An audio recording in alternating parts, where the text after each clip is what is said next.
রেজাউল করিম রনি আইন উপদেষ্টা আসিফ নজরুল নির্বাচন প্রসঙ্গে বলেছেন, জাস্ট ওয়েট করেন, কিছুদিনের মধ্যে ঘোষণা শুনবেন। প্রধান উপদেষ্টা প্রেস সচিব বলেছেন, আগামী ৫-৬ দিন বাংলাদেশের নতুন রাজনৈতিক বন্দোবস্তের জন্য গুরুত্বপূর্ণ সময়। মেজর সাদিক নামের একজন আওয়ামী লীগের লোকজনকে প্রশিক্ষণ দিয়েছে, সেই বিষয়টিও তদন্তাধীন।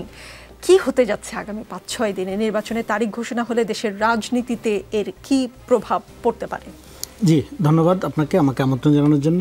দেখেন, আগামী ৫-৬ দিন গুরুত্বপূর্ণ, আর প্রত্যেকটা মোমেন্টই তো জীবনের জন্য গুরুত্বপূর্ণ, প্রত্যেকটা সেকেন্ড গুরুত্বপূর্ণ। সেই ক্ষেত্রে গুরুত্বপূর্ণ এই কথাটা ইন জেনারেল।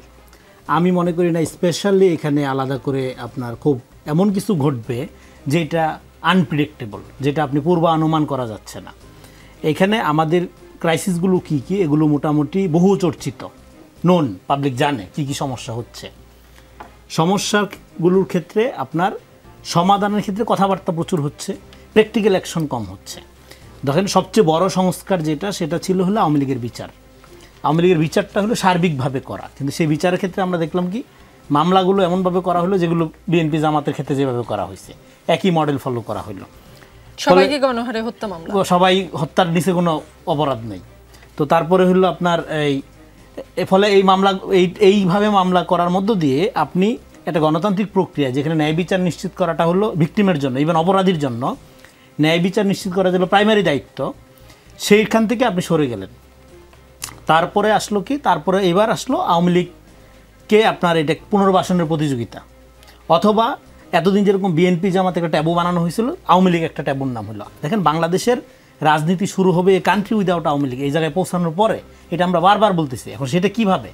সেটা হলো কি আওয়ামী লীগের জায়গা সম্পত্তি দখল করে ফেলা, লোকজনরা হাজার হাজার আপনার মিথ্যা মামলার মধ্যে নিয়ে যাওয়া? না, এটা ডিআওয়ামীকরণ করতে হবে, ট্রুথ অ্যান্ড রিকনসিলিয়েশনের প্রক্রিয়া আনতে হবে। কারণ হলো আওয়ামী লীগ হলো আমাদের ইন্টিমেট এনিমি, মানে ঘনিষ্ঠ শত্রু। মানে এটা কি ভাই ব্রাদার, এগুলি তো আওয়ামী লীগ আমাদের চারপাশে। একটা ফ্যামিলিতে 3 ভাই থাকলে 1 ভাই আওয়ামী লীগ, 1 ভাই জামাত, 1 ভাই বিএনপি। তো এখন এখানে মাইরা ফেলবেন আপনি একটা আরেকটারে? এখানে ক্লিনজিংয়ের পলিটিক্স করা যাবে না। তাহলে কি করতে হবে? এখানে আওয়ামী লীগ যারা করছে তারাও তো এক ধরনের প্রতারিত, এবং তারাও তো ট্রমাটাইজড। তা পালাই গেছে তার নেত্রী, তারা ফালাই রেখে, বিপদের মধ্যে রেখা। তো তাকে তো বলতে হবে যে ভাই, রাজনীতি এক জিনিস, আওয়ামী লীগ আরেক জিনিস। আওয়ামী লীগ করাটাই অন্যায় না, ভুল হইতে পারে, কারণ মানুষ মাত্রই ভুল করতে পারে। ফলে আপনি যে লোকটা আওয়ামী লীগকে রাজনৈতিক ইডিওলজি মনে করলো, তাকে তো আপনি সমাজে গণতান্ত্রিক প্রক্রিয়া লাগবে, আপনি তাকে তো মেরে ফেলতে পারবেন না। ফলে তার অধিকার নিশ্চিত করার জন্য পুরা আওয়ামী লীগের আপনার এই যে, এবং আরেকটা ছিল আওয়ামী লীগ যেটাকে আমরা বলতেছি, এটা একটা cultural force, at the same time এটা একটা ক্যারেক্টারিস্টিক্স।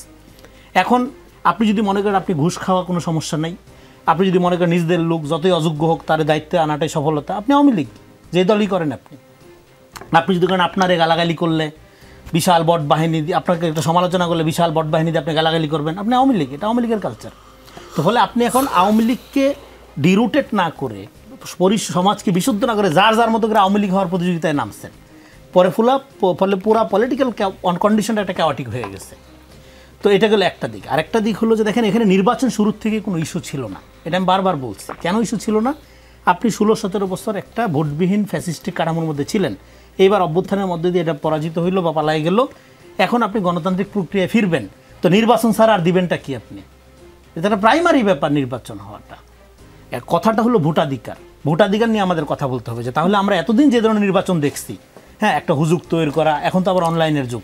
তো ফলে সেখান থেকে এবং টাকা ছিটায় আপনার ভোট কেনা 5,000, 1,000, 10,000 টাকা দিয়ে, সেই জায়গার থেকে নাগরিককে তার যে ভোটাধিকার, এটা যে একটা সার্বভৌম ক্ষমতা প্রয়োগের অধিকার, সেই জায়গায় নাগরিককে এডুকেটেড করার ব্যাপার আছে। এবং একটা বংশীয় রাজনৈতিক ধারার থেকে নাগরিক ভিত্তিক রাজনীতির ক্ষেত্রে তো আপনি রাতারাতি যেতে পারবেন না। জনগণকে এডুকেট করার যে প্রক্রিয়াটা, সেই ক্ষেত্রে সরকার, পলিটিক্যাল পার্টি কালেকটিভলি আমরা ফেল করতেছি। তার মানে রেজাউল করিম রনি, আগামী 5-6 দিন আসলে অতি খুশি হওয়ার মতো কিছু হবে না, অতি ভয় পাওয়ার মতো কিছু না। এটা আপনিও জানেন, যারা দেখতেছেন তারাও জানে। কারণ আপনি যে ইস্যুগুলো নিয়ে আলাপ চলতে যা হবে, জুলাই সনদ, আওয়ামী লীগের ধরনের একটা বিচারের ব্যাপারে একটা অগ্রগতি, আর কি হইতে পারে, নির্বাচনের ডেট, এটা তো ছোটবেলা থেকে শুনতেছি, নতুন করে কই থেকে আসবে? আশ্চর্যজনক কিছু হচ্ছে না।